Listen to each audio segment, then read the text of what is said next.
আসসালামু আলাইকুম। এটিএন বাংলা সংবাদে সবাইকে স্বাগত জানাচ্ছি রোকসানা মিম। শুরুতেই বিআরবি কেবলস সংবাদ শিরোনাম। নানা চ্যালেঞ্জের মধ্যে প্রায় ৮ লাখ কোটি টাকার বাজেট ঘোষণা। রাজস্ব আয়ের লক্ষ্যমাত্রা ৫.৫ লাখ কোটি, ঘাটতি ২ লাখ কোটি টাকা।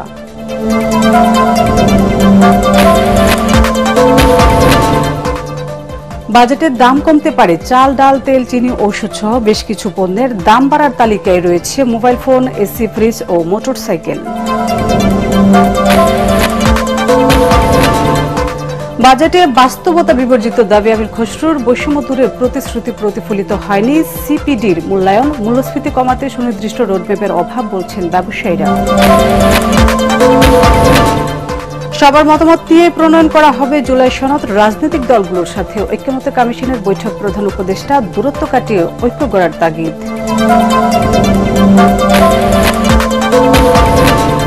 এবং ডিসেম্বরে ভোট চায় বিএনপি। নির্দিষ্ট মাসে অনমনীয় না থাকার আহ্বান জামাতের। জুলাই সনদের আগে নির্বাচনী রোডম্যাপ দিলে সংস্কার বাধাগ্রস্ত হবে, সংলাপে এনসিপি।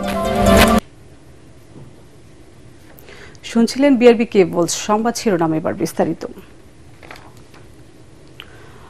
২০২৫-২৬ অর্থ বছরের জন্য ৭,৯০,০০০ কোটি টাকার বাজেট পেশ করলেন অর্থ উপদেষ্টা ডক্টর সালেহুদ্দিন আহমেদ।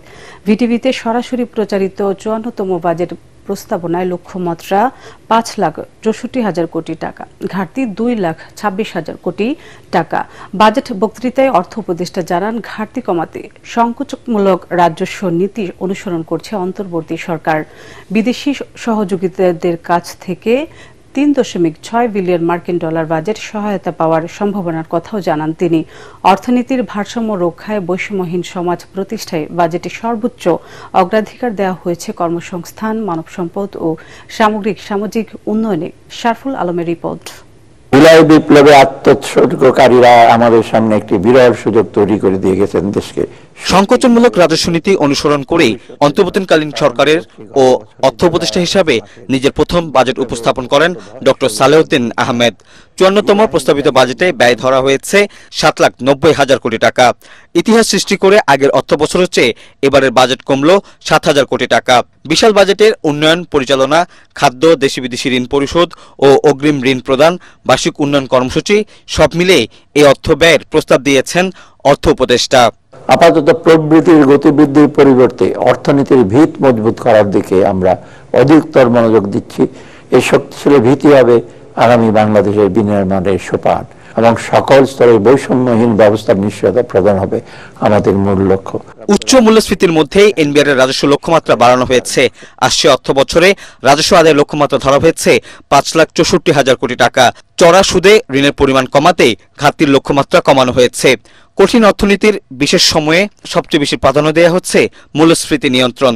দেশীয় শিল্পের বিকাশে বিশেষ গুরুত্ব দিয়ে বরাদ্দ বাড়ানোর প্রস্তাব করা হয়েছে কর্মসংস্থান ও সামাজিক সুরক্ষা খাতে। নাগরিক সুবিধা, কর্মসংস্থান ইত্যাদি বিষয়ের উপর জোর দেওয়া হয়েছে। স্বল্পোন্নত দেশ হতে উত্তরণ এবং জলবায়ু পরিবর্তনের ফলে ক্রমাগত যে সকল সুযোগ সৃষ্টি তার সুবিধা ভোগ এবং যে সকল চ্যালেঞ্জ তৈরি হয়েছে তাকে মোকাবেলা করে টেকসই উন্নয়ন নিশ্চিত করার দিকেও মনোযোগ দেওয়া হয়েছে। মেগা প্রকল্প না থাকায় উন্নয়ন ব্যয় ২,৪৫,০০০ কোটি টাকা ধরা হয়েছে, যার মধ্যে এডিবিতে যাবে ৩,৩০,০০০ কোটি টাকা। বাজেট বক্তৃতায় সংস্কারের অংশ হিসাবে কমিশনগুলো কাজ করছে জানিয়ে অর্থ উপদেষ্টা চলতি অর্থ বছরের সম্পূরক বাজেট উপস্থাপন করেন। এর আগে ২০২৫-২৬ অর্থ বছরে ৭,৯০,০০০ কোটি টাকার বাজেট অনুমোদন করে উপদেষ্টা পরিষদ। প্রধান উপদেষ্টার তেজগাঁও কার্যালয়ে অনুষ্ঠিত উপদেষ্টা পরিষদের বৈঠকে এই অনুমোদন দেয়া হয়। প্রস্তাবিত নতুন অর্থ বছরের বাজেট পেশের পর মতামতের ভিত্তিতে অধ্যাদেশের মাধ্যমে জুন মাসের শেষের দিকে পাশ হবে ২০২৫-২৬ সালের বাজেট। বরাদ্দ কমিয়ে আগামী অর্থ বছরের জন্য নতুন বাজেট পেশ করলেন অর্থ উপদেষ্টা। এবারের বাজেটে সবচেয়ে বেশি গুরুত্ব দেওয়া হচ্ছে কম আয়ের মানুষকে। এই জন্য সামাজিক সুরক্ষা খাতের বরাদ্দ যেমন বাড়ছে তেমনি কমছে উপকারভোগীর সংখ্যা। বিশ্লেষকরা বলছেন, উপকারভোগীর জন্য যে অর্থ বরাদ্দ দেওয়া হোক না কেন তা যেন সঠিকভাবে সবার কাছে পৌঁছায়, তা বাস্তবায়ন করতে হবে সরকারকেই। শারফুল আলম, এটিএন বাংলা, ঢাকা। প্রস্তাবিত বাজেটে কমতে পারে চিনি, চাল, ডাল, পরিশোধিত তেল, এলএনজি তরল, দুধ, ক্যান্সারের ঔষধ, ইনসুলিন, কৃষি যন্ত্রপাতি, বাস, মাইক্রোবাস, ই-বাইকের তালিকায় রয়েছে আইসক্রিম, বিদেশি পোশাক ও জুতা, গাড়ি, বিভিন্ন যন্ত্রাংশ। অন্যদিকে দাম বাড়ার তালিকায় রয়েছে বাড়ি নির্মাণের বিভিন্ন উপকরণ, AC, fridge, mobile phone, LPG, motorcycle, cigarette ও প্লাস্টিক পণ্য, বিদেশি চকলেট ও লিপস্টিক। বাজেটের দাম বাড়া কমা নিয়ে দেখুন তরিক ইসলামের রিপোর্ট। বাজেটে সাধারণ মানুষকে স্বস্তি দিতে কর ছাড় দেওয়ার প্রস্তাব রয়েছে বেশ কিছু পণ্যে। বাজেটে কমানো হতে পারে ঋণপত্রের কমিশনের উচ্চ কর, ফলে দাম কমবে চাল, ডাল, আটা, লবণ, চিনি ও ভোজ্য তেলের, যেখানে টন প্রতি 500 টাকা কমবে চিনির আমদানি ব্যয়। স্থানীয় পর্যায়ে ভ্যাট অব্যাহতি দেওয়ায় দাম কমবে স্যানিটারি ন্যাপকিন, তরল দুধ ও কলমের। সম্পূরক শুল্ক কমানোর ফলে দাম কমবে বিদেশি মাছ ও মাংস, পোশাক, জুতা ও বিদেশি প্লাস্টিক পণ্যের। স্যামন, টুনা ইত্যাদি মাছের উপর সম্পূরক শুল্ক কমানো হয়েছে। দাম কমার তালিকায় রয়েছে বাস, মাইক্রোবাস, ই বাইক, বাসের টায়ার সহ বিভিন্ন যন্ত্রাংশের। ভ্যাট অব্যাহতি থাকায় দাম কমবে বড় আকারের মনিটরের। এছাড়া দাম কমার তালিকায় রয়েছে এলএনজি, তরল দুধ, ক্যান্সারের ওষুধ, ইনসুলিন ও কৃষি যন্ত্রপাতির। বাজেটে রাজস্ব লক্ষ্যমাত্রা ধরা হয়েছে 5,63,000 কোটি টাকা। বিশালের লক্ষ্যমাত্রা পূরণে নতুন করে কর বসানো হয়েছে বেশ কিছু পণ্যের। ভ্যাট অব্যাহতি সুবিধা কমানোয় বাজেটে দাম বাড়তে পারে মুঠোফোন, ওয়াশিং মেশিন ও ব্লেন্ডারের। দাম বাড়বে থালা বাসন সহ তৈজসপত্রের। তবে ভ্যাট ছাড় দেওয়া হয়েছে পরিবেশ বান্ধব তৈজসপত্রের। দাম বাড়ার তালিকায় রয়েছে গৃহ নির্মাণের বিভিন্ন উপকরণের। দাম বাড়বে rod, cement, lift, bar angle, tiles, screw, nut bolt ও নির্মাণ সামগ্রীর। খরচ বাড়বে এলপিজি সিলিন্ডারে, ফলে বাড়তে পারে খাওয়ার বিল। দাম বাড়বে শিশু খাদ্য ও বিদেশি চকলেটের। বাজেটে দাম বাড়ায় তালিকায় রয়েছে সিগারেট, ফ্রিজ, শীতাতপ মেশিন, দেশি বিদেশি আমদানিকৃত গাড়ি, খেলনা, মোটরসাইকেল ও ইজি বাইকের যন্ত্রাংশের, যা কার্যকর হবে 1 জুলাই থেকে। তরিক ইসলাম, এটিএন বাংলা, ঢাকা। 2025-26 অর্থ বছরের বাজেটে বিশেষ কয়েকটি খাতে বরাদ্দ দিয়েছেন অর্থ উপদেষ্টা ডক্টর সালেহুদ্দিন আহমেদ। জুলাই অভ্যুত্থানে শহীদ পরিবার ও আহতদের জন্য 405 কোটি 20 লাখ টাকা বিশেষ বরাদ্দের প্রস্তাব করেছেন তিনি। চলতি অর্থ বছরে তাদের কর মুক্তিও দেওয়া হয়েছে। নতুন করদাতাদের ন্যূনতম কর এবার ধরা হয়েছে 1000 টাকা। বাজেটে বক্তৃতায় অর্থ উপদেষ্টা বলেছেন, নির্বাচনের মাধ্যমে গণতান্ত্রিক সরকারের হাতে ক্ষমতা তুলে দিতে চায় অন্তর্বর্তী সরকার। তবে এবারের বাজেটে জাতীয় নির্বাচনের জন্য নেই বিশেষ কোনো বরাদ্দ। ইমদাদুল্লাহ বাবুর রিপোর্ট। বিপ্লবী ছাত্র জনতার রক্তের বিনিময়ে 5 আগস্ট বিদায় নেয় ফ্যাসিবাদী আওয়ামী লীগ সরকার। পরবর্তীতে গঠিত অন্তর্বর্তী সরকার সোমবার তাদের প্রথম বাজেট উপস্থাপন করে জাতির সামনে। সরকারের অর্থ উপদেষ্টার প্রস্তাবিত বাজেটে ছিল বেশ কিছু বিশেষ খাতে বরাদ্দ। এর মধ্যে রয়েছে জুলাই বিপ্লবে শহীদ পরিবার এবং আহতদের জন্য বিশেষ বরাদ্দ। এছাড়াও চলতি অর্থ বছরে কর দিতে হবে না জুলাই যোদ্ধা ও তাদের পরিবারকে। আগামী 2026-27 অর্থ বছরে আয় 5,25,000 টাকা হলে দিতে হবে কর। আর তরুণ উদ্যোক্তাদের জন্য রয়েছে 100 কোটি টাকার বিশেষ বরাদ্দ। শীঘ্রই জুলাই গণ অভ্যুত্থানের শহীদদের পরিবার এবং আহতদের জন্য ভাতা প্রদানের লক্ষ্যে নীতিমালা প্রণয়ন করা হবে। এছাড়াও তাদের চিকিৎসা ও পুনর্বাসনের জন্য প্রয়োজনীয় কার্যক্রম গ্রহণ করা আছে। আগামী 2025-26 অর্থ বছরে জুলাই গণ অভ্যুত্থানের শহীদদের পরিবার এবং আহতদের জন্য 425 কোটি 20 লক্ষ টাকা বরাদ্দ রাখার প্রস্তাব করছি। ব্যক্তি পর্যায়ে করমুক্ত আয়সীমা এবার পুরুষদের জন্য 3,50,000 টাকা এবং নারীদের জন্য 4 লাখ টাকা প্রস্তাব করা হয়েছে। নতুন করদাতাদের ন্যূনতম কর ধরা হয়েছে 1000 টাকা। সামাজিক সুরক্ষায় কমানো হয়েছে বরাদ্দ, তবে বাড়ানো হয়েছে পরিসর। নতুন করে যুক্ত হয়েছে 4 লাখ পরিবার। 50 থেকে 100 টাকা পর্যন্ত বেড়েছে বিভিন্ন মাসিক ভাতা। বয়স্ক ভাতা করা হয়েছে 650, নারী ও বিধবা ভাতা 650 এবং প্রতিবন্ধী ভাতা করা হয়েছে 900 টাকা। পেনশন ছাড়া সামাজিক নিরাপত্তা খাতে বরাদ্দ দেওয়া হয়েছে প্রায় 91,500 কোটি টাকা। সরকারি চাকরিজীবীদের বিশেষ সুবিধা দিতে অর্থ বরাদ্দের প্রস্তাব করেছেন অর্থ উপদেষ্টা। তিনি বলছেন, বাজেটে মানুষের জীবিকার নিরাপত্তায় দেয়া হয়েছে বিশেষ গুরুত্ব। অর্থনৈতিক স্থিতিশীলতা ফিরিয়ে এনে একটি উন্নত সমাজ বিনির্মাণের উদ্দেশ্যে আমরা যে সকল কার্যক্রম গ্রহণ করেছি তার মূল লক্ষ্য হচ্ছে শূন্য দারিদ্র্য, শূন্য বেকারত্ব এবং শূন্য কার্বন ভিত্তিক সমাজ বিনির্মাণ, যার মাধ্যমে আমূল পরিবর্তন হবে দেশের মানুষের জীবনমানের এবং মুক্তি মিলবে বৈষম্যের দুষ্ট চক্র থেকে। 2025-26 অর্থ বছরে নির্বাচন কমিশন সচিবালয়ের জন্য বরাদ্দ দেওয়া হয়েছে 2956 কোটি টাকা। তবে জাতীয় নির্বাচনের জন্য বাজেটে আলাদা কোনো বরাদ্দ নেই।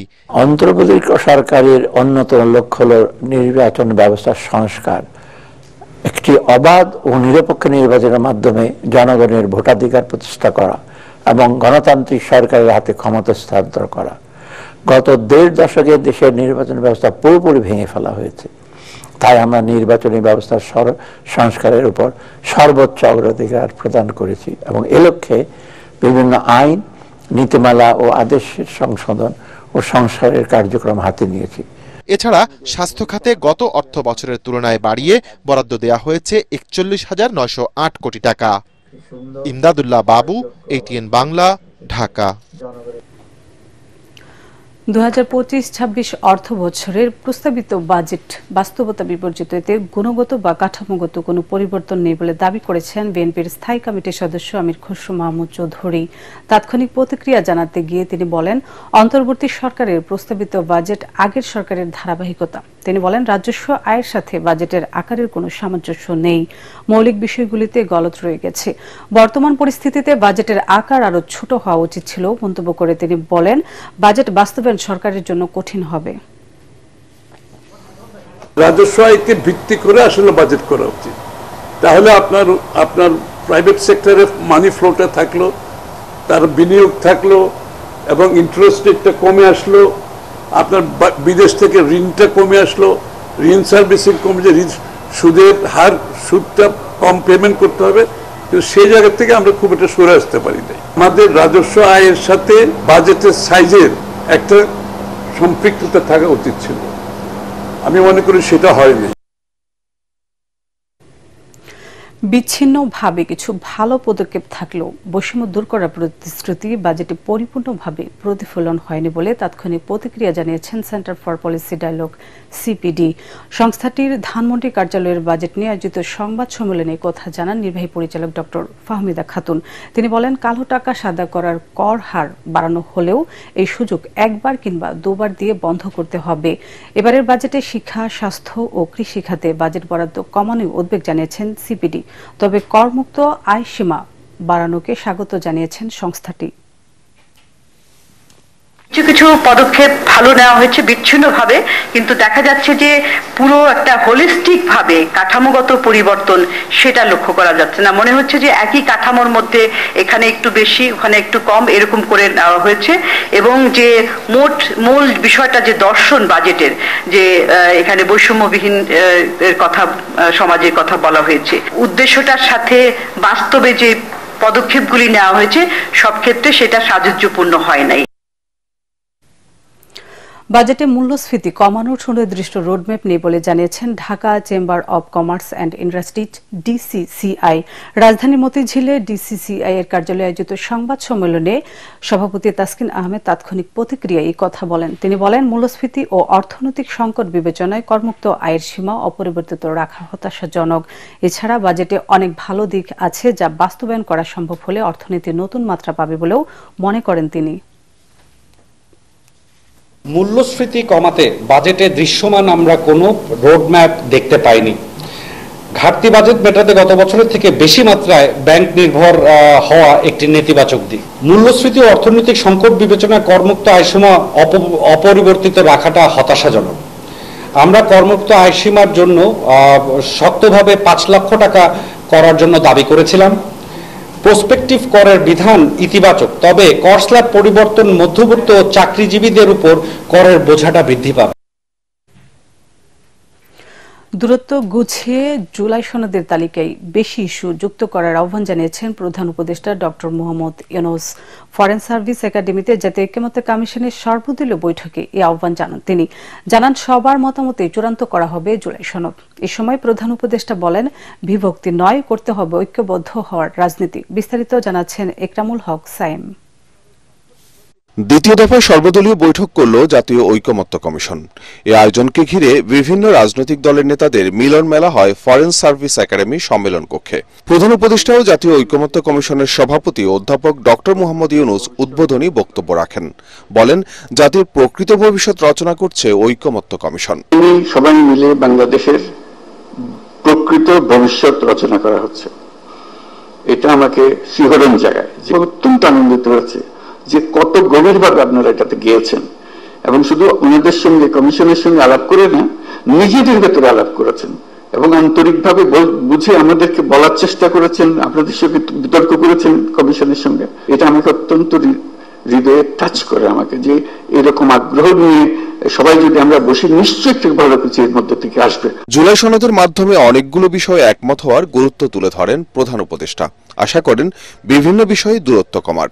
মিলিয়ে শেষ পর্যন্ত আমরা জুলাই সনদ করব, এইটাই হলো আমাদের লক্ষ্য, যেখানে আমরা সবাই ঐকমত্যগুলো তুলে ধরব। অনেকগুলো বিষয় হচ্ছে কাছাকাছি এসে গেছি, আরেকটু হলে আমাদের তালিকাতে আরেকটা সুপারিশ যুক্ত হয় ওই ঐকমত্যের সুপারিশে।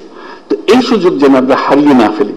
এই দ্বিতীয় পর্বের আমি যদ্দূর বুঝছি, প্রফেসর রিয়াসাত তারা ব্যাখ্যা করবেন যে এই আলাপটা নিয়ে যেটুকু তফাৎ ছিল, দূরত্ব ছিল, সেই দূরত্বকে গুছিয়ে এনে যাতে আমাদের জুলাই সনদে বর্তমানে যতগুলো ঐকমত্যের বিষয় আছে তার মধ্যে যে আরো কিছু যোগ করতে পারে, দেখতে সুন্দর লাগবে। জাতীয় একটা সনদ হলো, অনেকগুলো বিষয়ে আমরা একমত হতে পেরেছি।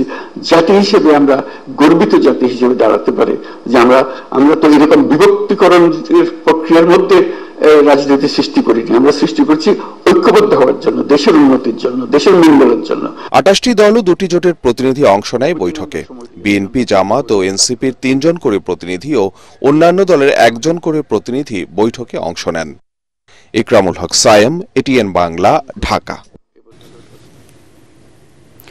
আগামী 1 মাসের মধ্যে সংস্কার শেষ করে ডিসেম্বরের নির্বাচনের দাবি জানিয়েছেন বিএনপির স্থায়ী কমিটির সদস্য সালাহুদ্দিন আহমেদ। জাতীয় ঐকমত্য কমিশনের সংলাপ শেষে কথা বলেন তিনি। 1 মাসের মধ্যে সংস্কার শেষ করার বিষয়ে জামাত একমত হলেও ডিসেম্বর থেকে এপ্রিলের মধ্যে সুবিধাজনক সময়ে নির্বাচনের পরামর্শ দিয়েছে দলটি। নির্দিষ্ট একটি মাসে নির্বাচনের বিষয়ে অনমনীয় না থাকার আহ্বান জানায় জামায়াত। অপরদিকে জুলাই সনদের আগে নির্বাচনের তারিখ ঘোষণা করলে সংস্কার কার্যক্রম বাধাগ্রস্ত হবে বলেও মনে করেন এনসিপি। আরও জানাচ্ছেন ইয়াসিন রানা। রাজনৈতিক দলগুলোর সাথে দ্বিতীয় দফায় সংলাপ শুরু করেছে জাতীয় ঐকমত্য কমিশন।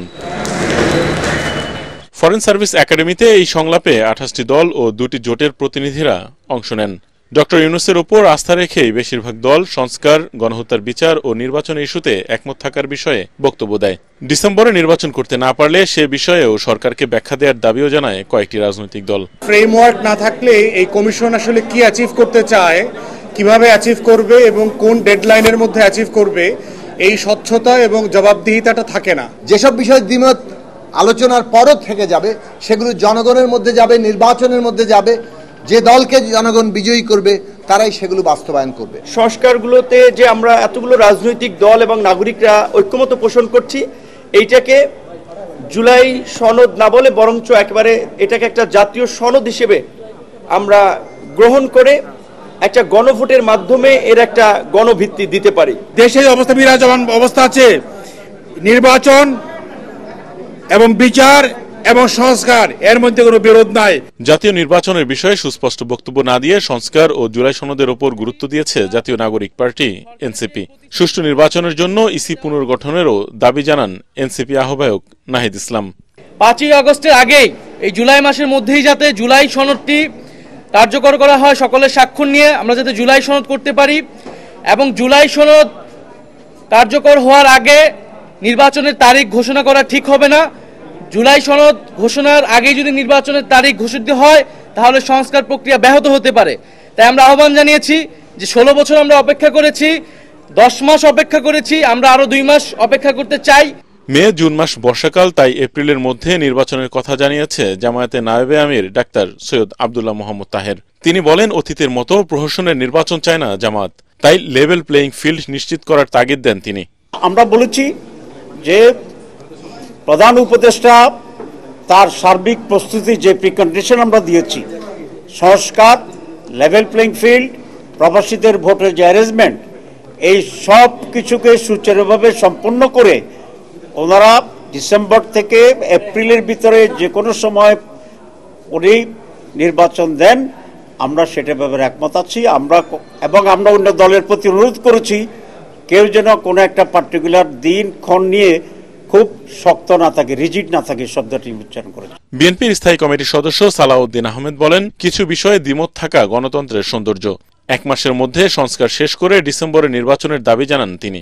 আমরা মনে করি ডিসেম্বরের ভিতরে নির্বাচন অনুষ্ঠান করা জাতীয় সংসদের খুবই সম্ভব এবং এর আগেই জরুরি ভিত্তিতে যে সমস্ত সংস্কার করা প্রয়োজন, বিশেষ করে নির্বাচনমুখী, সেই সংস্কারগুলোকে চিহ্নিত করে আমরা ঐক্যমতের মাধ্যমে সেগুলো বাস্তবায়ন করি এবং সেই এমন কোনো সংস্কার নাই যেগুলো 1 মাসের মধ্যে বাস্তবায়ন করা সম্ভব হবে না। বিশেষ করে সংবিধান সংশোধনী ব্যতি রেখে অন্যান্য সকল সংশোধনী যেগুলো একমত হবে সংস্কার প্রস্তাব, সেগুলো অর্ডিন্যান্সের মাধ্যমে, নির্বাহী আদেশের মাধ্যমে, অফিস আদেশের মাধ্যমে 1 মাসের ভিতরে বাস্তবায়ন করা সম্ভব, সেটা আমরা বুঝিয়ে দিয়েছি। তবে যেগুলো ঐক্যমত্যে আমরা আসতে পারবো সেই বিষয়গুলো অবশ্যই জাতীয় সংসদের পরবর্তী গঠিত জাতীয় সংসদে সেগুলো সংশোধনী হবে, কিন্তু তার আগে ঐক্যমতের ভিত্তিতে সনদ স্বাক্ষরিত হলেই যথেষ্ট। সংলাপে 15 জুলাইয়ের মধ্যে জুলাই সনদ ঘোষণা করা হবে বলে আশ্বাস দিয়েছে অন্তর্বর্তী সরকার। রাজনৈতিক দলগুলোর সাথে দ্বিতীয় দফার এই সংলাপ ঈদের পরেও চলবে। ইয়াসিন রানা, এটিএন বাংলা, ঢাকা। এবার খেলার খবর।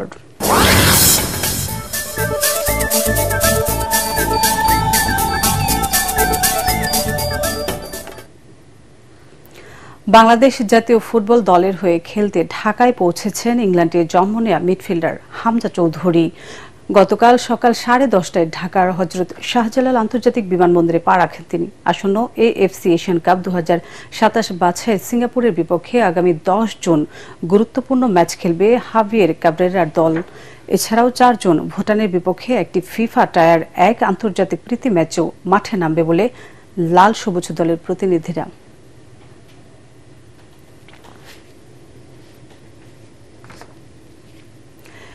শেষ করার আগে বিআরবি কেবলস সংবাদ শিরোনামগুলো আরেকবার। নানা চ্যালেঞ্জের মধ্যে প্রায় 8 লাখ কোটি টাকার বাজেট ঘোষণা, রাজস্ব আয়ের লক্ষ্যমাত্রা 5.5 লাখ কোটি, ঘাটতি 2.25 লাখ কোটি টাকা।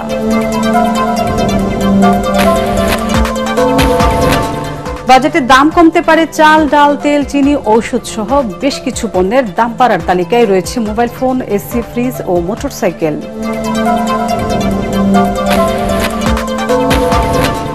বাজেট বাস্তবতা বিবর্জিত দাবি আমির খসরুর, বৈষম্য দূরের প্রতিশ্রুতি প্রতিফলিত হয়নি, সিপিডির মূল্যায়ন, মূল্যস্ফীতি কমাতে সুনির্দিষ্ট রোডম্যাপের অভাব বলছেন ব্যবসায়ীরা। সবার মতামত নিয়ে প্রণয়ন করা হবে জুলাই সনদ, রাজনৈতিক দলগুলোর সাথে ঐকমত্য কমিশনের বৈঠক, প্রধান উপদেষ্টা দূরত্ব কাটিয়ে ঐক্য গড়ার তাগিদ।